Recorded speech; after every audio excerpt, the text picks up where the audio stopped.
I want to start with a question today, and what's great about this question is nobody here, I would say, is grumpy. So that's good. I can honestly say that. So have you ever met a grumpy older person before? Some of you are no? You're lucky. Oh yeah, there's a few yeses out here. I want to share a story with you about a time when I was faced with a grumpy old person. So this should be entertaining enough for us. We had this salty neighbor at one point who always was complaining about the things of our neighborhood.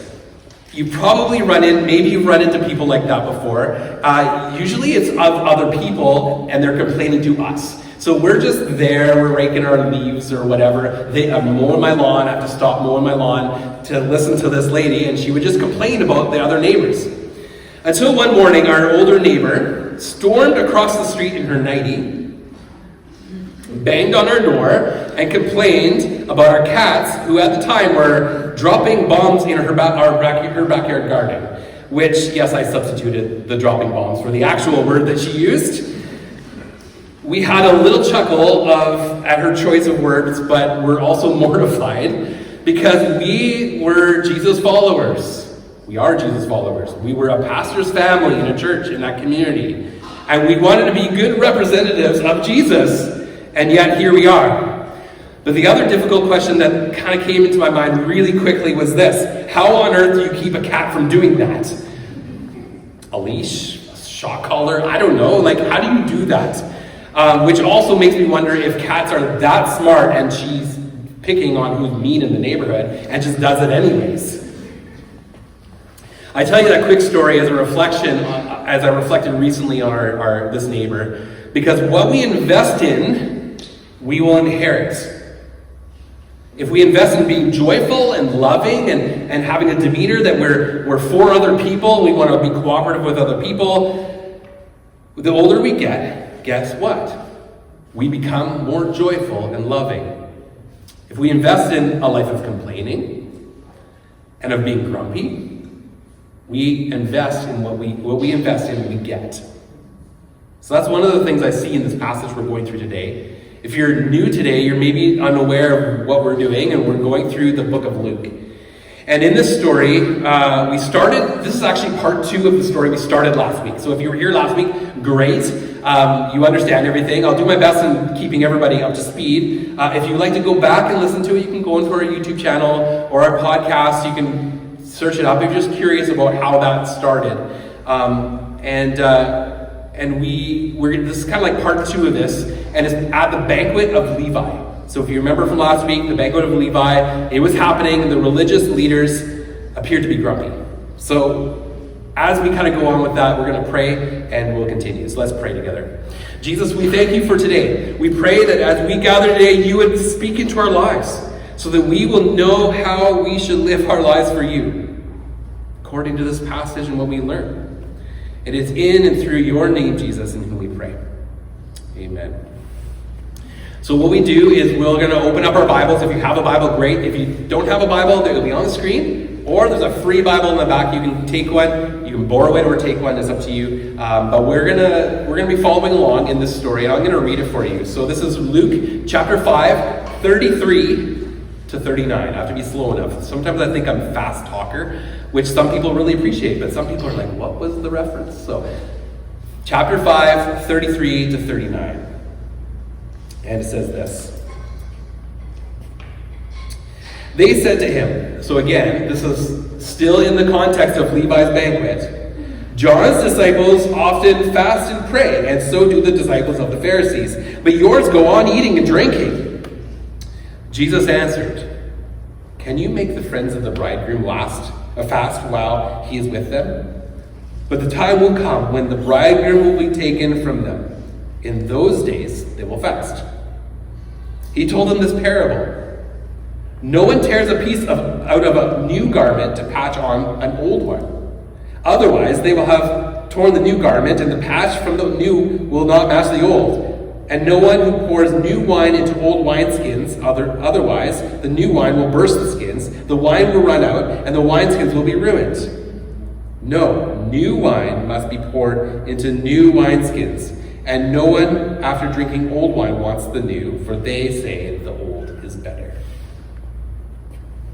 right.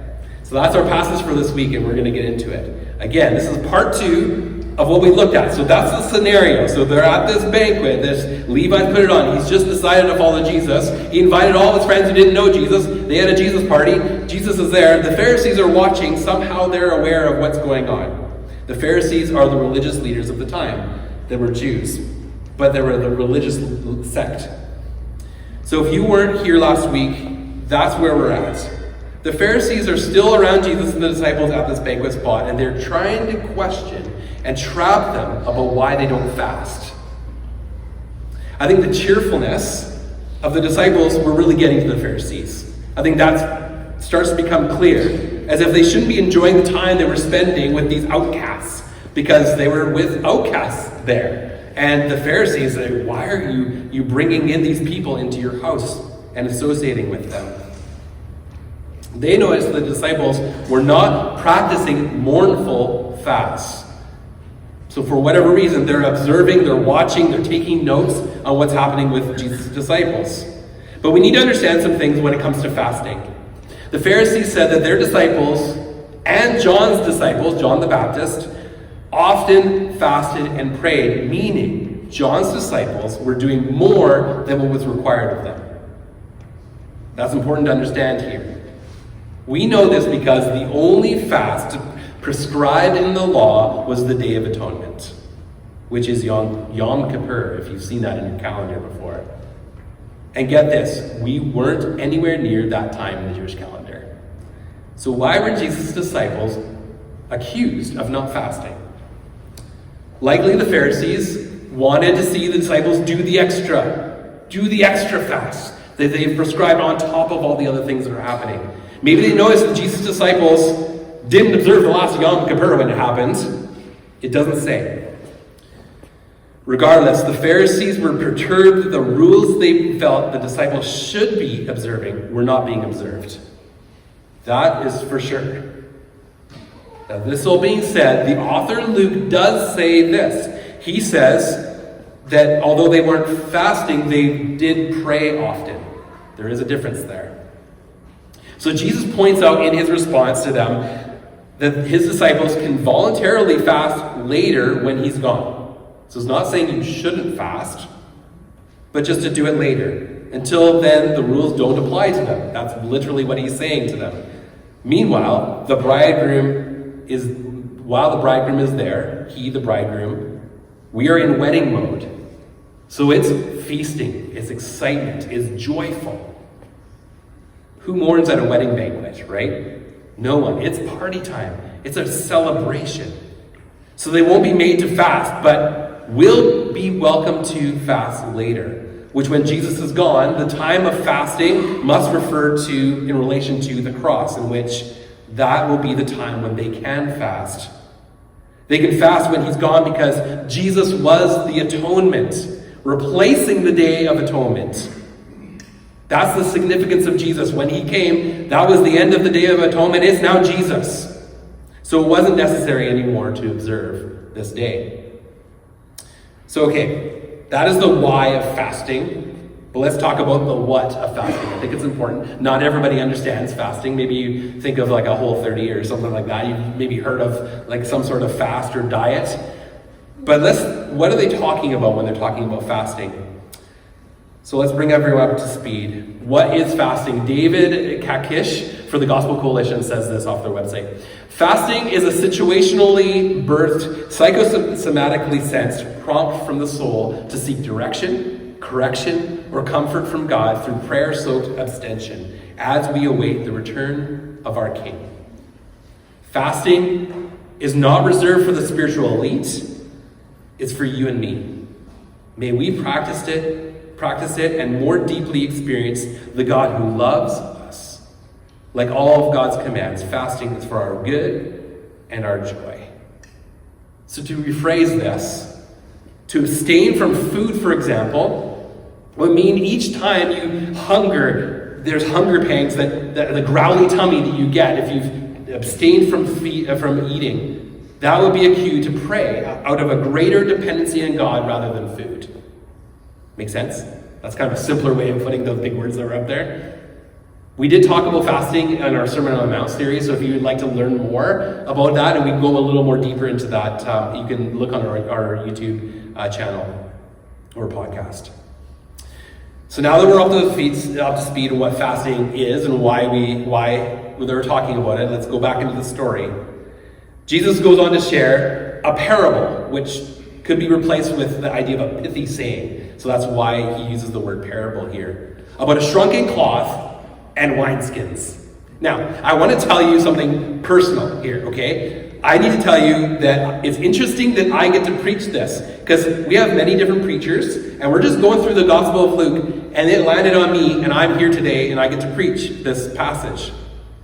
And it was one of those mysterious passages when I was a new believer, when I was reading through my Bible, and I would get to it, and I had no clue what was going on. There's little bits, I'm like, a lot of things made sense to me, but when I got to this passage, this was one of the ones, as a newer believer, I was like, what on earth is this talking about? I have no clue what Jesus is saying. Maybe you agree with me, and you're there right now. It's almost like my brain just stopped braining, and then I'm like, I don't know, I'll just get past and keep going. But a lot of the Bible did make sense, and as we get to go into this today, I think we can make sense of it. I know we can. So to understand this parable, Jesus is referring to the change in the covenant from the old to the new. So to put it simply, what was true in the Old Testament, again, talking about the fast of the Day of Atonement and how Jesus replaces that, what was true in the Old Testament is now changing through Jesus. And the analogy he gives is an emphasis on how he explained how people respond to change with things like what they believe. There's a change now to how things are done. A pretty massive change. To explain it more explicitly, to patch an old garment with a piece torn from a new one is to spoil both. The new by being torn and the old by having a patch that does not match. So in the Gospel of Mark, chapter 2, 21, the version is slightly different. He speaks of when a piece of unshrunken cloth is used as a patch, the greater strength of it will make it tear away from the old, thus making a worse tear than the one that was mended to. Now in Luke, Jesus goes on in verse 37 with another analogy, and yes, wineskins is literally what it sounds like. Back in these days, there wasn't real easily accessible bottles for wine. That would have been not easy accessible for the average person to make wine. The more common vessel was wineskins, which is the flesh and bones of animals, usually goats, were removed, leaving skins intact. The skins then were used as containers for the liquid. Yep, kind of gross, if you really think about it. Now at first, they're very elastic, but when old, they lacked this quality and could easily burst under stress. Jesus says that new wine put into old wine skins means burst skins and spilled wine. The new wine must be put into fresh wineskins. So let's put this all into perspective. Jesus wasn't simply patching Judaism. He wasn't taking Judaism and just patching it. He was teaching something radically new that needed a new start, that it was changed. Everything has been made new. And it's impossible to put the old and the new together in this way. It had to be new.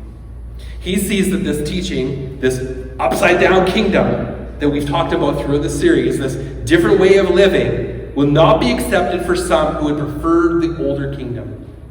Like a man drinking old wine, or the person drinking old wine, they do not even want to try the new. The old is good. Why replace it? I've been doing this forever. This is the way church people always do it. He says he won't even compare them.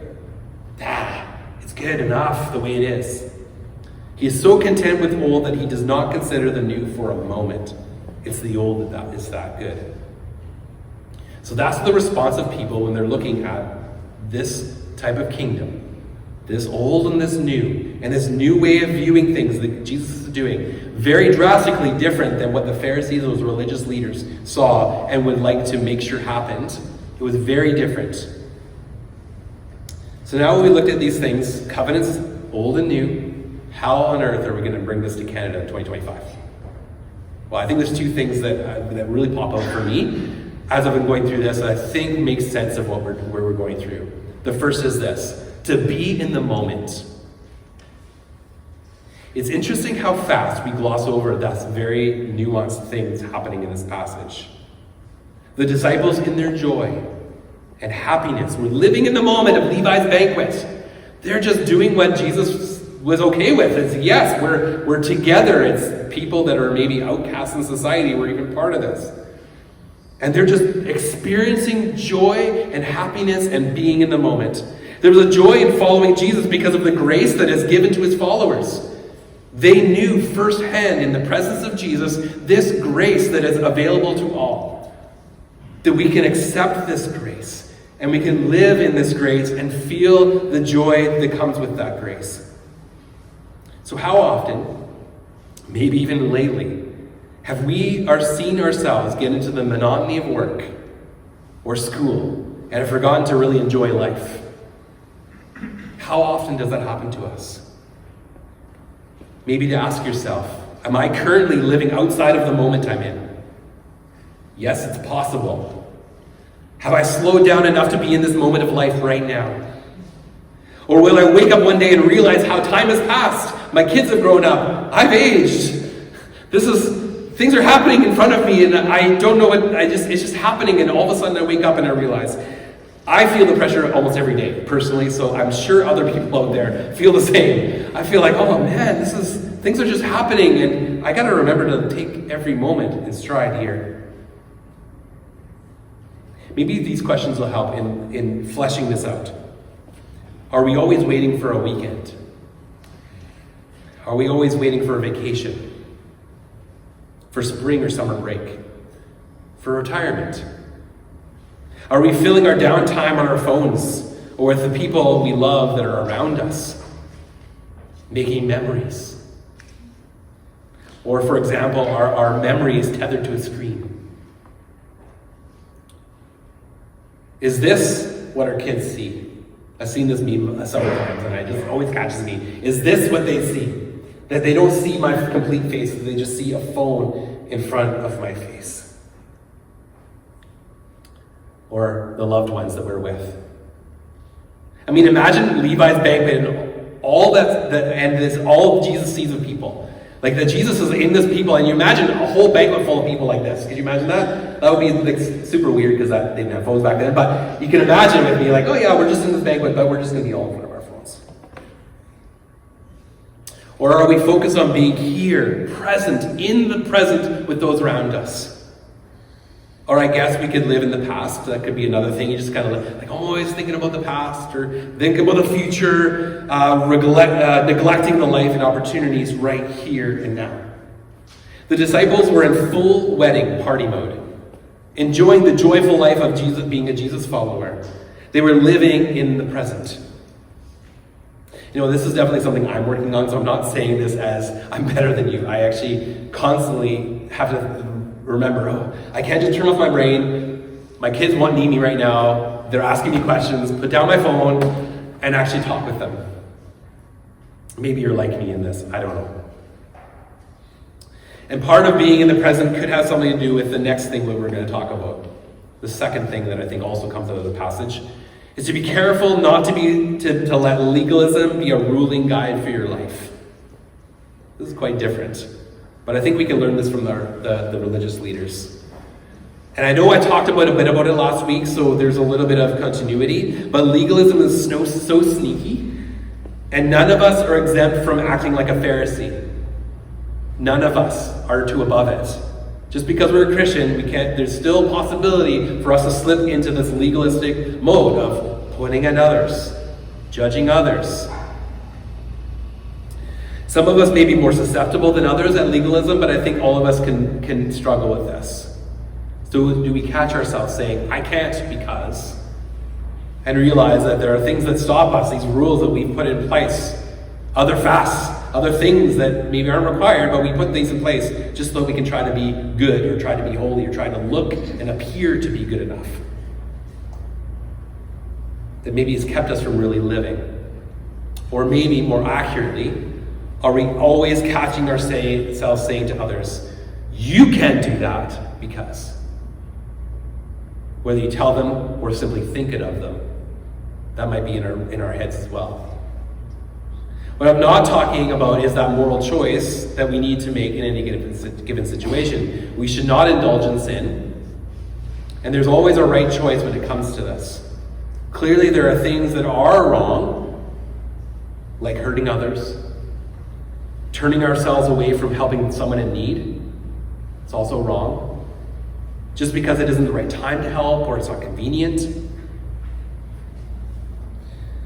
Instead of enforcing our rules and boundaries on someone else, we need to remind ourselves here and now the boundaries are meant for us.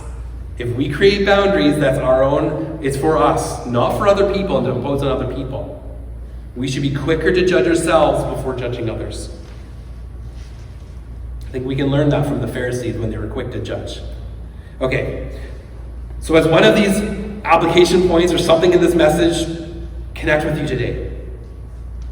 Maybe to live more in the present, to not be legalistic, or both. Or I guess neither. Maybe none of this is applicable to you and you're like, I don't know. Sure.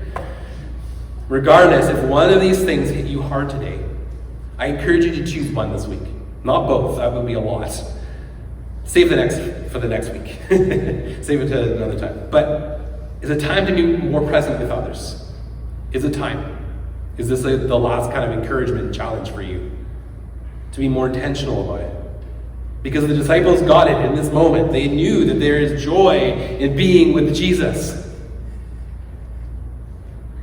Is it time to spend more time with the joy of being in Jesus' presence? To slow ourselves down to embrace this freedom, this love, the joy we have in Jesus. This is available to all who follow him.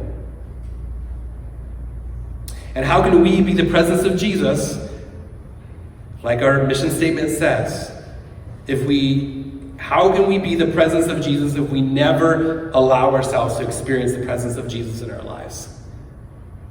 I think that should probably happen first, shouldn't it? For those of us who don't follow Jesus, or at least not yet, you're still curious, you're still wondering, you're maybe just barely here, we're thankful that you are.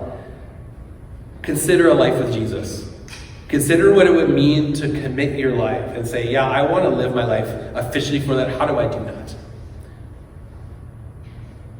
There is a way to do that. Someone would gladly here let you. I would love to help you. One of the prayer people would love to help you at the end of the day, to help you commit your life to Jesus for the first time.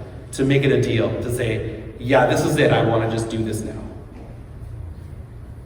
Because Jesus wants us to be whole. He wants us to be spiritually healthy.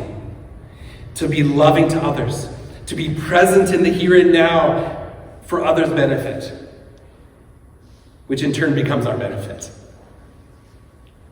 And then to watch ourselves so that we don't put ourselves in a box of legalism, a box we can't operate within, that we have all these rules, like, oh, I can't do this and I can't do that because I've got this box